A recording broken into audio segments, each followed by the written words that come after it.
VNC ganito pala kahalaga ni Kalingap Edo. Sana magkatuluyan na. Kahit, yan ay sama-sama nating tutukan mamaya mga Kalingap. Pero bago ang lahat, maligayang pagbabalik sa aking YouTube channel Reacts TV Official.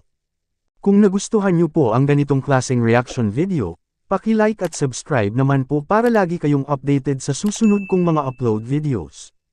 At maraming salamat sa pagmamahal at suporta kay Kuya Val Santos Matubang at Idol Kalingap Rab.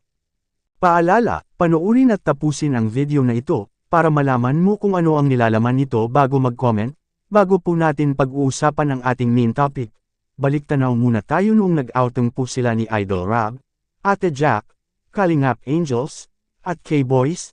Laking gulat na lang ni Idol Rab, dahil nauwi ito sa panganib, naliligaw po sila ng dinadaanan, tinulak na lang ang kanilang sasakyan pabalik, pero di pera natitinag ang samahan, dahil One Kalingap! One Family! Ngayon balik tayo sa ating main topic, gaano ba ito kahalaga si VNC sa buhay ni Idol Eds? At maraming nagsasabing mga supporters ay sana magkatuluyan na sila kahit sa serye man lang. Wala namang masama kung magkakatuluyan sila Idol Eds at VNC kahit sa serye man lang. Gusto nila ito dahil pangpatanggal ng stress lalo na sa ating mga magigiting na OFW, at sa lahat ng Kalingap EDC Global supporters. Masaya sila habang nagsasama ang dalawa, iyan lang po ang kanilang libangan ng serye Love Team directed by Idol Rab. Kung walang serye Love Team paano makakatulong sa ibang mga beneficiaries si Idol Rab? Paano mapadali ang pabahay? Allowances sa mga beneficiaries, kaya malaki ang tulong ng mga serye Love Team ng Kalingap.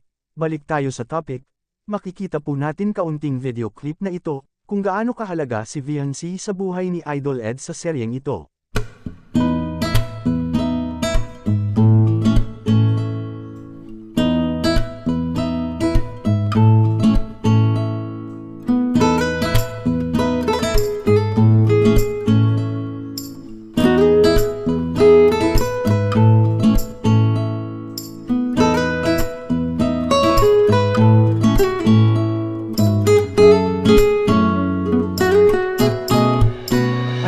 Sabi nyo dito mga Kalingap, ito ay isang reaction video lamang kaya pwede po tayo mag-comment sa ibaba mga Kalingap sa comment section.